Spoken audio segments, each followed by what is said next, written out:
So, good afternoon, everyone. I assume it's afternoon wherever you are in the world. Here in South Africa, it's afternoon. And thanks for joining us. I don't think there is any more important conversation to be had in South Africa today than the conversation around the NHI bill. And we have set up this NHI chat room today to unpack and discuss the many questions that are associated with the implementation of the NHI bill that is towards this initiative around universal healthcare. My name is Mandaj Flaro. I will be sort of the coordinator and host for our conversation today. I am a faculty member here at GIBS. I teach strategy and a number of courses. I also am an interim director for the Center for Leadership and Dialogue. And with me, I'm joined by Dr. Mutubi, who is a managing director for the Board of Healthcare Funders. Dr. Mutubi, perhaps do you mind just introducing yourself briefly, and then we dive straight into the conversation. Okay. No, thank you very much, Manda, and thanks for hosting us. My name is Katla Kumutudi. I work for the Board of Healthcare Funders. We are an organization for healthcare funders across the SADC region, currently operating in 8 countries. Most of the work that we do is around healthcare policy assessment, and we do this so that we can lobby and advocate for our members. So we do a lot of impact assessment on any emerging trends in terms of healthcare reform specifically.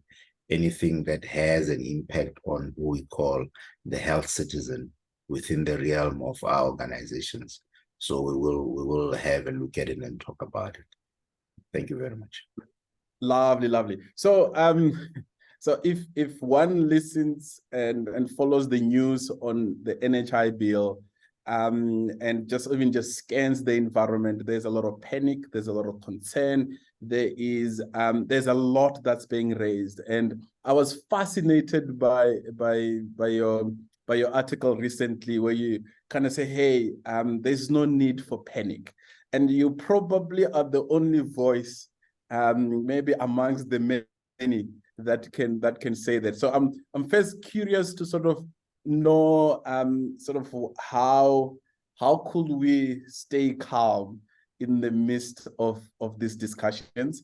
And maybe the second question, by way of setting context, maybe there is universal healthcare, which is the government sort of initiative, and there's NHI bill. If maybe you can sort of separate, these are not the same things.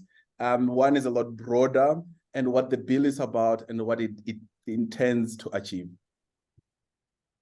Yeah, no, a few weeks ago when the bill had gone through the first House of Parliament, I think there was a sense that NHI has been implemented. And our message was basically that there is a process that the bill is going to be taken through. It was still going to go through the second House of Parliament, which is happening right now, and that is the National Council of Provinces. And there was still an opportunity for all stakeholders to look at the bill and still pass their comments to see to what extent we could still influence the discussion that are going to happen. The second part of our message was that we should start looking at what we on the outside of the discussions can come up with, other than just being critical of the bill and its contents. We should say what we think is concerning about the bill and what we propose. There is a movement towards healthcare reform or healthcare reform movement towards universal health coverage. And it's something that we need to embrace. It's not something that we can disregard. So we do have to be part of the discourse and not just be on the sidelines. The other thing is that the healthcare industry is quite complex. And if you delve into healthcare funding, it actually becomes even more convoluted. And we need to go on a drive to make sure that we educate all the consumers of healthcare services, so that they talk from a position of knowledge. And your question around distinguishing between universal health coverage and what the NHI bill is. If you think back to prior to 2015, there were talks then from the United Nations and WHO about the Millennium Development Goals. Now, these were meant to uplift society with specific reference to certain social and health goals. Now, this was revised to make sure that they are more comprehensive. And from 2015, we then talked about the Sustainable Development Goals, which are broader, and there are 17 pillars within there. When we talk about universal health coverage, we're actually honing in on SDG number 3, that talks about the progressive realization of universal health coverage. And this is anchored on a number of pillars. And simply, we're looking at making sure that there is access to healthcare services that are of a certain quality. So it is not just important to have access to healthcare. We should look at the outcomes as well. The third component is that while we access the healthcare services, we must not be put out of pocket. So there's an element of financial or risk protection.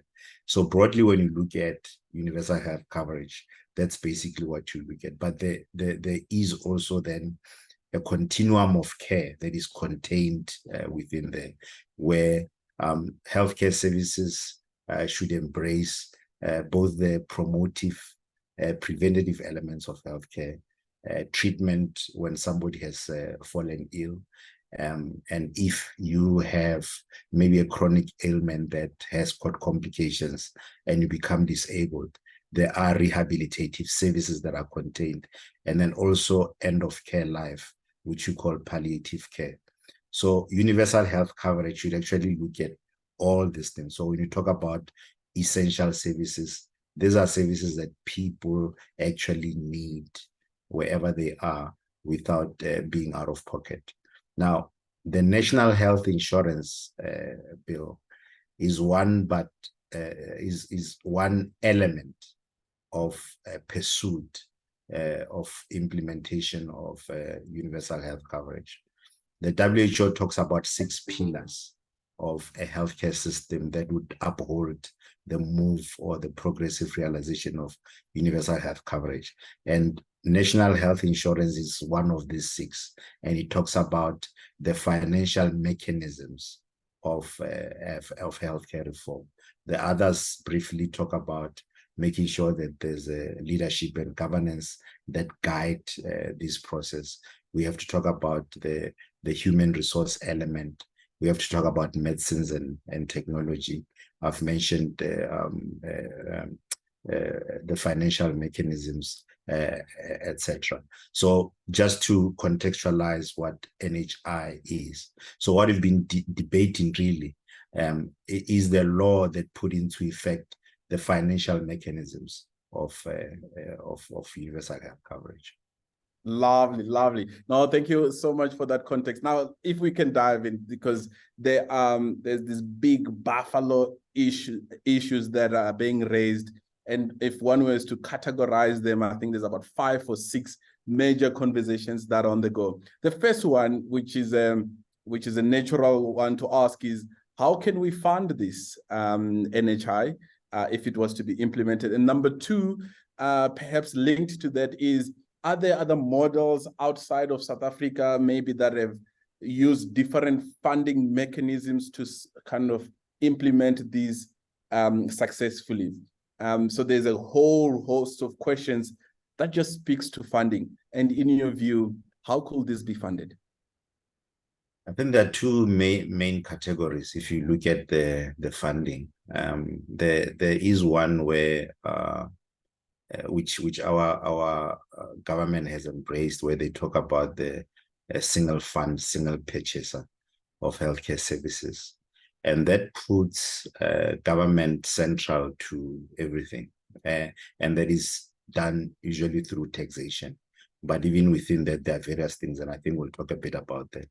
Then the other broad category is the multi-funder model, which you could argue that currently we have something similar to that, although the risk pools are too segregated to actually maybe call it a singular model.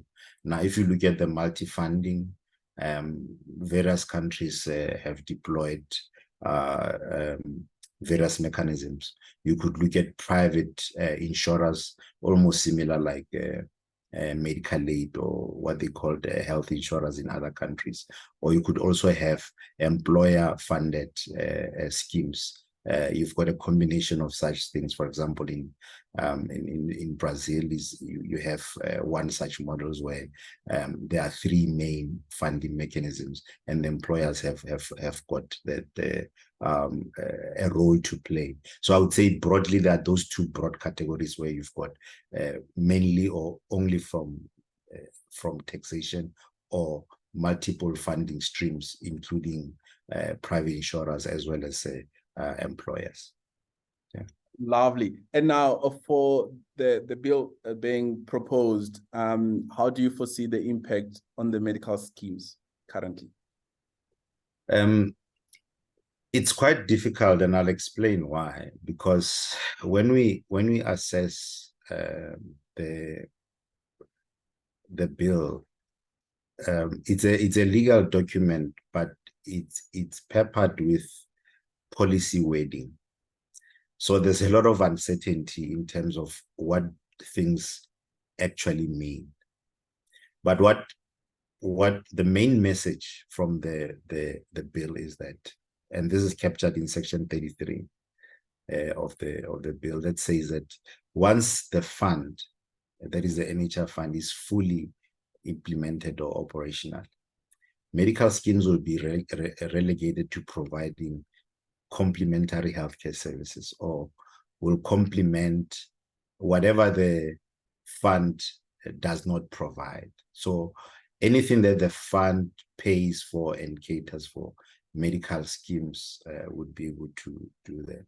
Now, on the face of it, it looks like there's an opening for schemes to operate alongside the fund. But if you go into other aspects of the bill, you do realize that the role is actually much smaller than you may think. If you go into the schedules, and this is under section 57 and 58 of the proposed bill, there are what are referred to as a transitional arrangement, and these capture all the changes, whether you're talking to laws, institutions, etc., that provide healthcare services, that would have to change to complement what the fund would do. There are quite a number of laws that are going to be affected, including the Medical Schemes Act.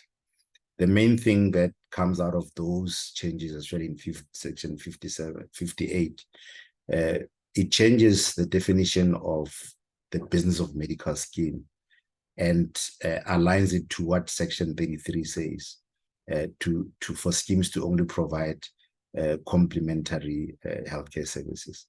The second area is that it also changes the definition of what is a relevant health service. Now, if you go to the Medical Schemes Act now, relevant healthcare service talks about everything that a person can need, whether you're looking at physical and mental health, and all the other services. But the bill then goes to then exclude quite a number of areas that the fund would be providing. But it's also specific about maternity benefits, where it calls it pregnancy-related elements. And it then says that you will not be able to procure advice or services for pregnancy-related services once the bill has been enacted. And I'm just giving this as an example to show how narrow the role of schemes would actually be. And what it means is that we may end up with just what we call maybe discretionary healthcare services or cosmetic or aesthetic aspects. Those are not mainstream elements of healthcare services. I think you're muted, Manda. That's a significant impact, especially the maternity benefits, if they're being redefined. I would like to also invite delegates on the chat room to pose some questions. If you can perhaps text your question, and then I'll be able to read through those, and then I'll put those across to Dr. Mutudi. As we continue, now another stakeholder that's likely to be impacted is the healthcare providers, it's the hospitals, the healthcare infrastructure. Perhaps if you to consider the private hospitals, if they were to secure contracts with the NHI fund, how do you foresee them either coping with the increased demand, and is there any work being done in consideration of the impact on the current infrastructure? So the bill suggests that private facilities or facilities that currently operate in the private sector could contract with the fund after an accreditation process. And the relationship will then be guided by contracting. They also then talk about how the financial arrangements will be in terms of when service has been provided. But coming to your direct question about whether we would cope, if we take a step back and maybe just look at what we have as a country now, we have more public facilities than private. I think the last count in maybe a year or two ago, we had about, I think, 410 or so public hospitals and about just over 250 private hospitals. The beds available, I think, are around 130,000, with about 86,000 of them in the public sector. So the public sector has a much bigger capacity. And if you look at the aggregate, it is estimated that we've got about 2.3 institutions per 1,000 population. While, sorry, this is from about 2020, I must qualify that, while that is on par with countries that are developed like Canada, Sweden, etc. Of concern is that this number has been reducing. In fact, the last report that we received in terms of this ratio published in the South African Health Review indicate that we are at about 1.8 per 1,000. Now, this means that we are not in step with the growing population and the health needs of the population. So what it means is that if we were to have one pool of resources, we may be found wanting in terms of the capacity. The same thing on the practitioner side. If you look at healthcare practitioners on the private sector, there is what is often said to be an oversupply in terms of the ratios. But when you level it out, we are under the recommended WHO standards. But of concern is that there is still concentration in the urban areas. So if you go to far-flung areas, the rural areas, you'll still find that we are far below the standards. WHO talks about spatial considerations. For example, the majority of the population must be within a 5-kilometer radius of a health establishment. I think this comes from the Office of Health Standards Compliance. A few years ago, they were talking about, I think about 60% being about maybe within 7 kilometers of a health establishment, which is far from where we need to be. So there is a lot that is required for the country to ramp up in terms of making sure that the healthcare facilities as well as practitioners are concerned. We had a report from the working group on the health workforce. They were looking at the strategy. I think a report was released around 2018. At that time, we needed, I think, something like 97,000 healthcare workers that need to be injected in the system to bring the provinces to the same level of healthcare provision. And you can imagine that's like tens of billions of rands needed for training, and we do not have that. We continue to see an exodus of practitioners, especially nursing services, going to Europe, going to the Middle East for greener pastures. So we are bleeding in terms of the personnel that we need, and we haven't quite figured out how to train enough of them and then keep them. From the medical side, you may have seen reports from a year or two ago that while we seem to have an adequate supply in terms of a pipeline of medical doctors, we are unable to employ them. And I think one of the medical associations reported that last year there were more than 1,000 doctors that were sitting at home that are unemployed. So we have to look at all these things when we assess the adequacy of our system in terms of moving forward, and whether we'll be able to cope with what we need to put up to improve access.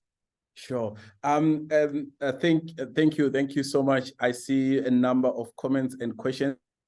I will combine Alex, Shonolo, and Matthew's question. Currently, just over 212 odd billion. That's funding if it were from private medical scheme side. If NHI is to be realized, how do we fund this? Where does the 200 billion odd number sort of come from in this context?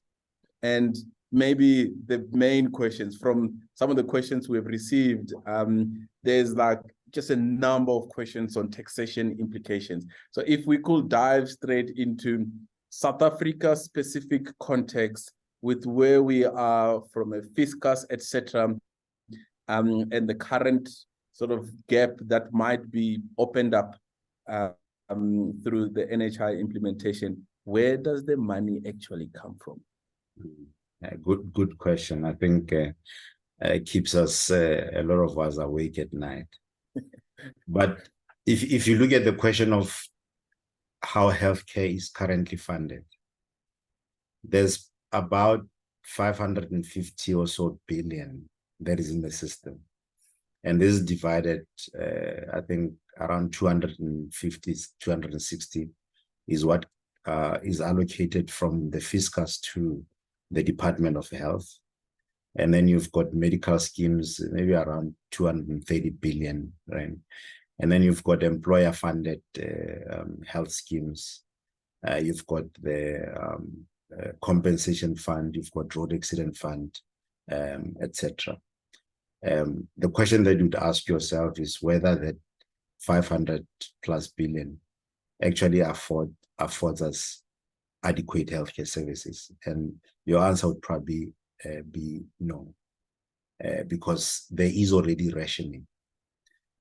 Even without the impact of inefficiencies and corruption, we definitely need much more than that to sustain the healthcare needs of the 61 million plus people in our country and of our neighbors. I think we know that quite a number of our neighboring countries enjoy service provision from like within our borders.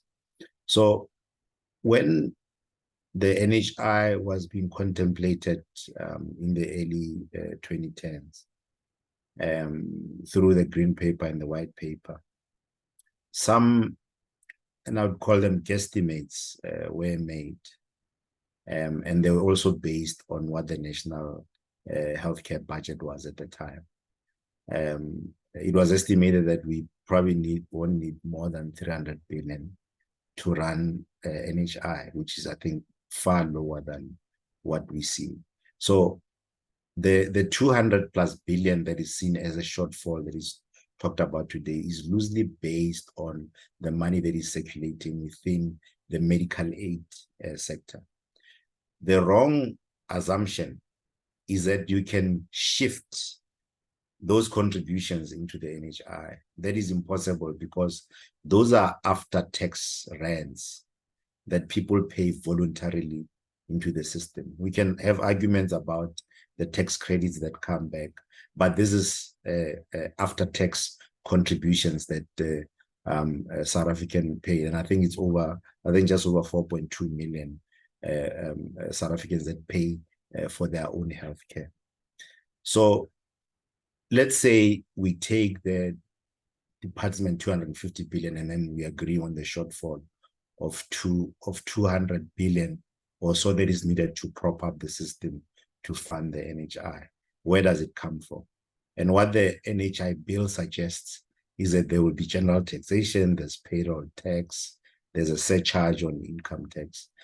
While we agree as well that it's actually not the place of the National Department of Health to make these pronouncements, monetary issues actually are guided by Treasury and the Minister of Finance. But how would the tax then work? Our tax collection was over 2 trillion, I think, the previous financial year. The net tax collection, I think, is 1.8 billion. Now, a significant component, in fact, 80% of that tax comes from 3 sources. It's personal income tax, VAT, and company tax. Now, whatever computation you look at, whether you're going to look at VAT increases only, or personal income tax only, or company tax, the increases that are required are massive to raise that extra 200%. You may have to double the company tax. You may have to increase VAT by about 1/3 and personal income tax by about 1/4.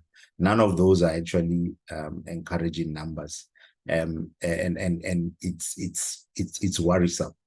They also talk about payroll tax. Now, payroll taxes are a way of raising funds through additional taxation from employers and employees.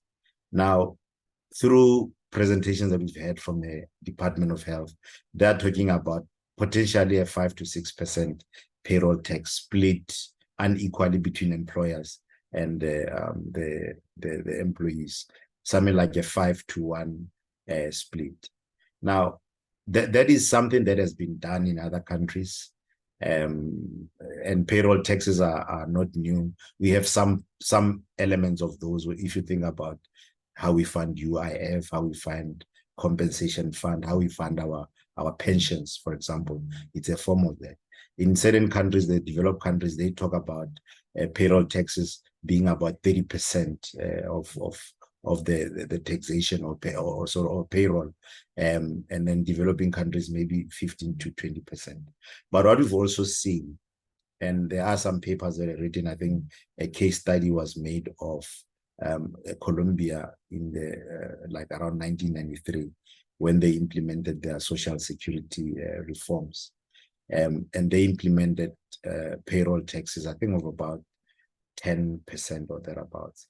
And they were able to study the impact of those types of taxation.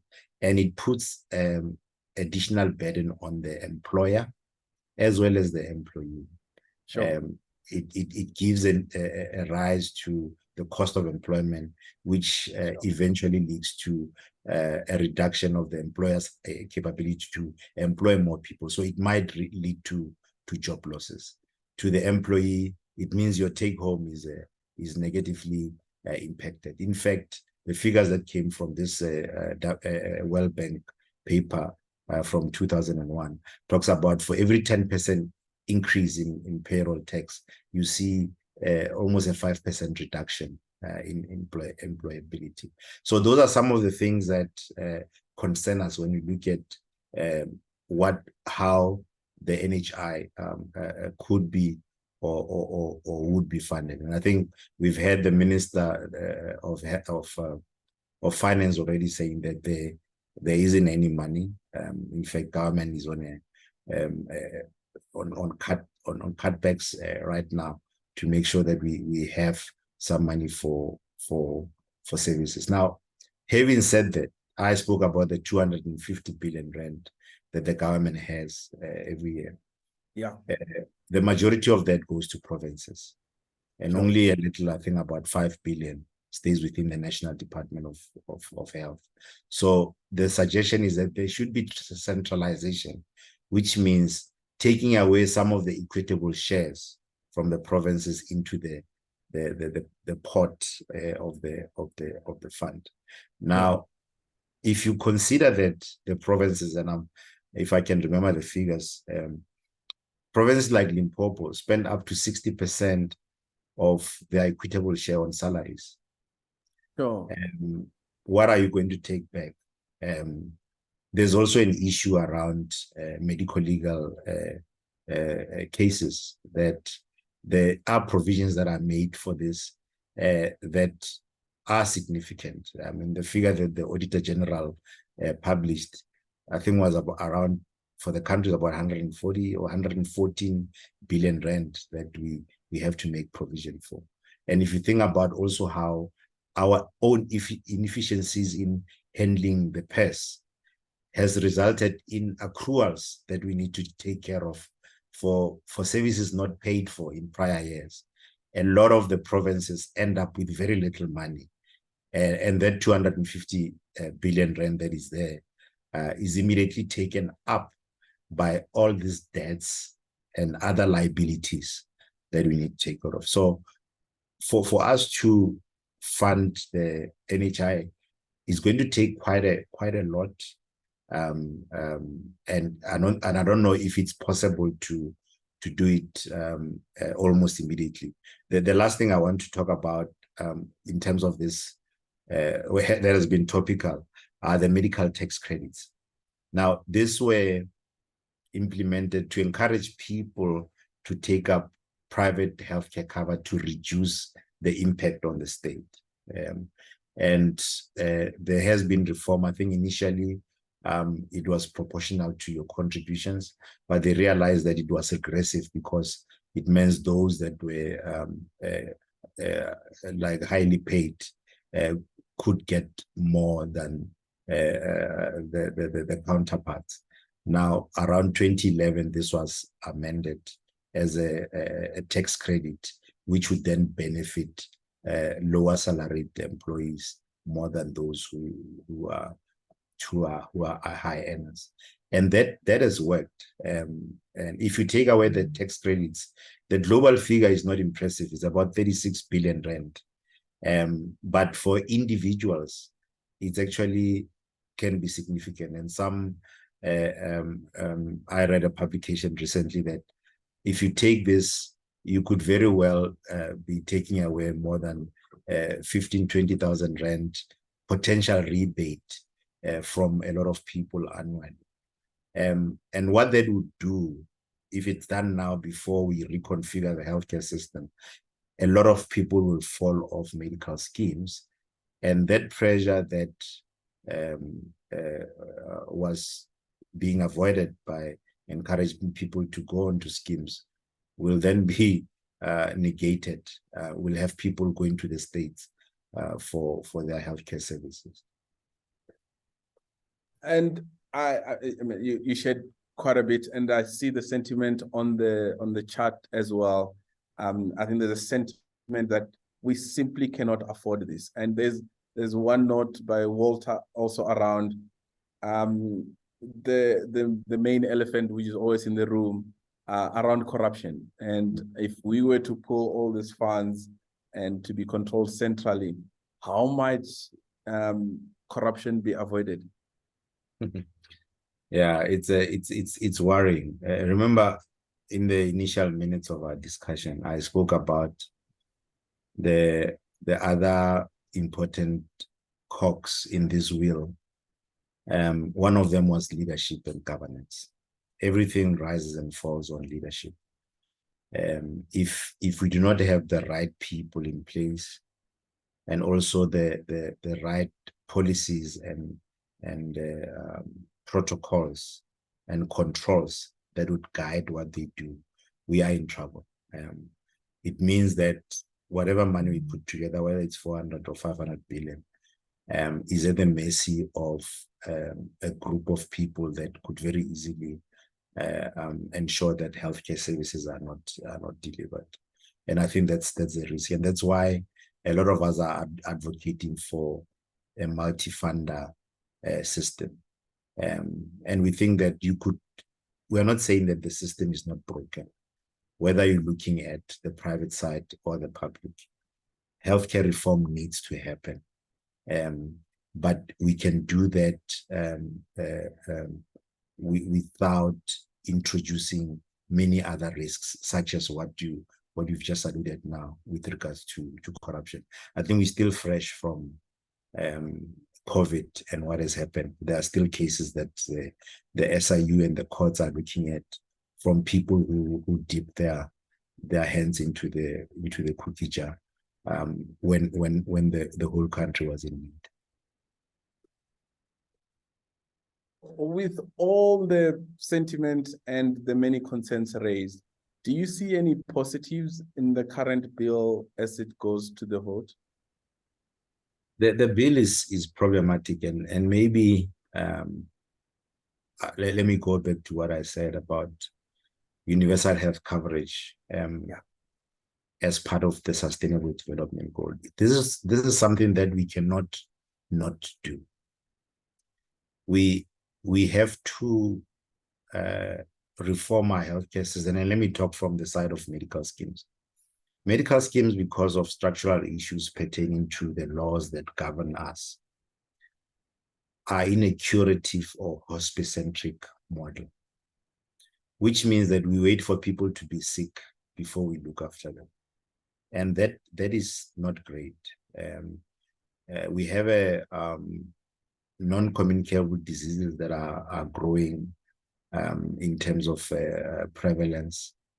We still don't have a handle on infectious diseases. There are people who think that we don't have an HIV AIDS problem anymore. We have a problem with trauma and violence. And then you add to that the issues that we have with natural disasters and pandemics, etc. So from a healthcare perspective, we're dealing with a lot. Now, it would be foolhardy of us to only look at healthcare issues as things that need to be sorted out with healthcare specific solutions. And by that, I mean, if you look at the Sustainable Development Goals, all 17 of them somehow talk to health outcomes, whether you're talking about poverty alleviation, gender issues, water and sanitation, energy, etc. All of this has an impact. And I come from Hammarskraal, and I usually give this example of the issue of cholera. When you try to address the issue and you tell them, okay, you need to boil your water, and they say, okay, with what? Because there's no electricity. Okay, buy water. With what? Because I'm unemployed. Now, all these things are interrelated. So you have to make sure that you've got good sanitation, you've got housing, you must have transportation, issues of infrastructure. All of this talk to health outcomes. In fact, the narrative that we started developing as well is that let's talk about the social determinants of healthcare. Because clinical care or healthcare only contributes about 10 to 20% towards good health outcomes. Sure. If you have practitioners nearby, but you don't have transport to get to them, or got facilities that are not staffed, all of these things actually negate your progression towards health outcomes. So the positive, and I'm drawing from this, is that implementation of a funding mechanisms, which we've termed NHI, is actually progressive, because we want to make sure that people have got access to quality healthcare services that are essential when they need them without financial output. So the bill is progressive. The current form, if I'm hearing you, has got. So let me correct. The bill is not progressive. The advancement. Maybe let me not put words in your mouth. This conversation towards universal health coverage, of which one of the element is the financing structure. That's a progressive conversation. Yes, it is. Okay. And there's a bill on the table, and in its current form has got too many red flags. Yes. If I was to rephrase, Peter's ask will be, then what could be our role in ensuring that the right kind of financing structure is implemented, the one that won't result in a brain drain of healthcare providers, that won't collapse our economy, that won't, put a lot more burden on the employed and the employers, as we have highlighted the statistics. In your view, what could be the role of everyone potentially listening who is in this call, and all sort of citizens of the country? I think the first thing is that of awareness. We've seen a lot of blind support to the bill without actually understanding what it contains. So we just need to drive awareness of what the bill or the proposed bill says and the impact. And this awareness must be wide. You must be sitting as an employee and saying, what does it mean? One, to access to healthcare. What does it mean to my economic situation? And I want to maybe, before I forget this point around access to healthcare, we spoke earlier about healthcare facilities. Now, the narrative that is often put forth is that you are going to get access to the private institutions. Now, I've given you some figures in terms of beds and availability. What I didn't say succinctly was that as a result of the accreditation process, many of the public facilities will not make the grade. The Office of Health Standards and Compliance reported last year that out of the 380 odd inspections, only 20% of the institutions were found to be compliant. Sure. So if the fund is going to be strict about how it admits institutions, it means that almost immediately 80% of public institutions fall off the grade. Sure. What it means is that it immediately cuts access, right? Sure. And I've given you an example as well about the maternity issues. If the bill is passed in its current form, people who are on medical aid, they immediately cannot get free, and I'm careful about this. They cannot get free maternity care, and this is how it came about. If you're on medical aid, you cannot get free health because Section 4 of the National Health Act says that maternity and child health services are free to everyone except for people who've got medical aid. So it would mean that if you're pregnant, you'd have to, and your medical aid will not be allowed by law to pay for your services, But because you are a member of medical aid, you cannot get free state health. You will have to pay out of your own pocket.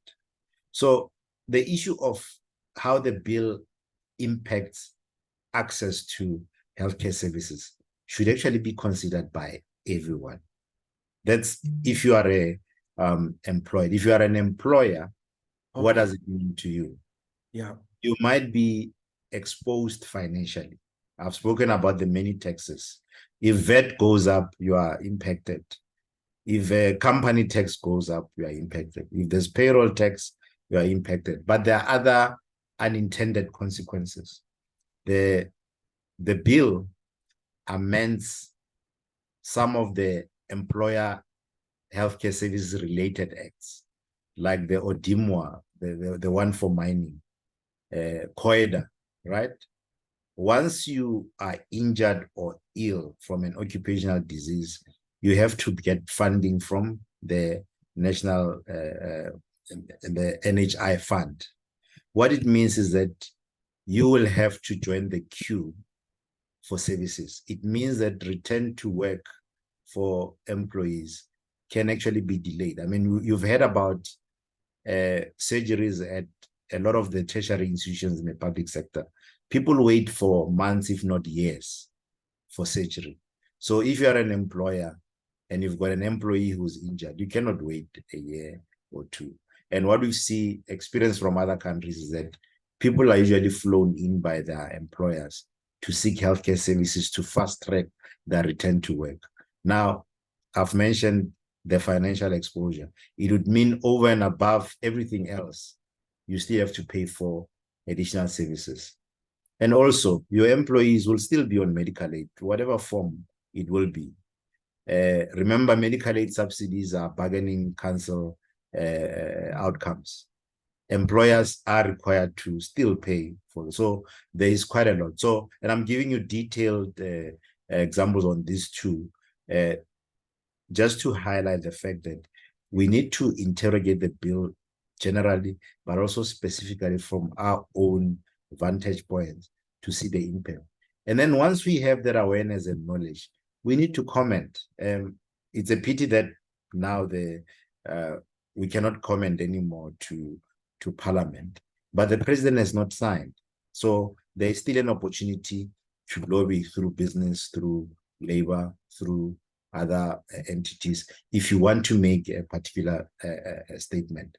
And I'm not saying or saying there should be an anti-NHI movement. I'm just saying people must interrogate the information, make sure that they are ahead, because fortunately our government does allow for a consultative process where people can actually voice their concerns and actually raise these particular issues. Okay, so to a large extent, deeper awareness of what's on the table, and to actively engaging, commenting through the structures that exist. There's a question on the chart around the constitutionality of the bill. I wonder if you have a comment on that. Yeah, this has been a subject that has been spoken broadly about, whether you're looking at the constitutionality in terms of the Bill of Rights, of the users, of the practitioners. There are those concerns. I've mentioned one example now with maternity. So if you're going to specifically state that reproductive healthcare services for women should not be catered for by schemes, you are discriminating against women. That is definitely unconstitutional. There are also concerns about constitutionality from a practitioner point of view.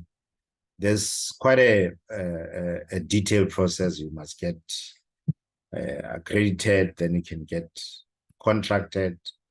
If you are not contracted, you cannot provide services to beneficiaries of the fund.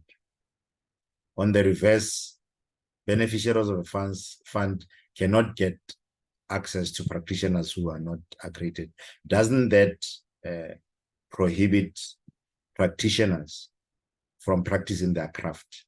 And that is actually enshrined in the Constitution, that you should have you have a right to practice your profession. When you take away a service that somebody is used to, that is also unconstitutional. If, for example, you're going to take somebody who's been paying for their own healthcare, and let alone somebody who's on a medical scheme, there are people who are well off enough to pay for their own healthcare needs when the need arises. Now, the fund as a single purchaser prohibits whoever can purchase their healthcare services from doing so from their own pocket, because they will be funding healthcare, which is the sole prerogative of the fund. Now, they will be used to a particular type of service. Now, when you take their rights to choose and have access to what they are used to, it is becoming unconstitutional. And there are many other elements. There's also the issue of the equitable share. I've spoken about the money that was allocated to provinces. I think it's in section 214 of the Constitution that talks about the equitable share to provinces. Now you are now saying that this money will then be pulled, it's taken away from the provinces into the fund. That is also potentially unconstitutional. So there are quite a number of areas that are concerned. Sure. So with the 3 minutes, how do you see, if we move thinking around implementation and the road ahead, one, if there is such sort of negative outlook towards the bill, how do you see potentially government pushing ahead with potential sort of resistance and opposition to the bill? And the second one, maybe some key milestones that we can expect from today, possibly if the vote to go ahead is enacted. Yeah, I think we must be honest about the capacity issues in government, especially, and we could talk about many areas. From legislative perspective, I think many of the laws that have been implemented have been found wanting. Yeah. Whether, I mean, there's probably about 2 or 3 in healthcare itself. We've just seen the ARTO Act also going through challenges in court. We've also seen the BEE regulations being contested. And I think we need to assist government to make sure that the laws that are crafted are actually appropriate. And I've already mentioned the issue of awareness and also lobbying. And if need be, we must take these matters on judicial review. I think everything is important, healthcare even more so. It is actually, for most people, a matter of life and death. So we talk about active citizenry, which actually requires that we take interest in everything that has a potential impact on our lives and be able to assist government in making sure that the decisions that are made are correct and appropriate. So the bill is now in the NCOP, and a few things could happen. There are, of course, rumors about the bill being passed without any amendments. But the other scenarios are if there are amendments or maybe disagreement, it could be sent back to the National Assembly for reconsideration. And if there's still disagreement, there is a mediation process that could be sought between the two houses. But if there is significant discomfort, there is a chance that the bill can be sent back to the department to be redrafted. If it's voted on without any opposition, so if there's concurrence between the two houses, the bill will then be sent to the president for consideration and then assent. Now, even when the president signs it, there's still an additional step of proclamation of certain sections. So by the mere action of signing does not mean it becomes law, but it's not effective. And I think people can look back on other laws. For example, POPIA took a long time before it was implemented. In fact, we only had a registrar appointed in the very last stages. So depending on how it's proclaimed, there'll be certain aspects that are immediately implementable. Some would need regulations, and regulations do not take as arduous a process as we've seen now, though they are gazetted, but the process does not go through the parliamentary process. So those are the various scenarios that we could anticipate. Dr. Mutudi, thank you so much. Then hour just went by so fast, and I imagine it's this gravity of this conversation. And as per your note, our role is to be active citizens, and this was one of the steps. If it were being part of this conversation, contributing, I'll also like to thank all of you for joining. Like to thank everyone for participating, for the comments, and until we meet again, this is, I think, the beginning of the many conversations around this very important topic that impacts all of us. Thank you so much. Thank you very much, man.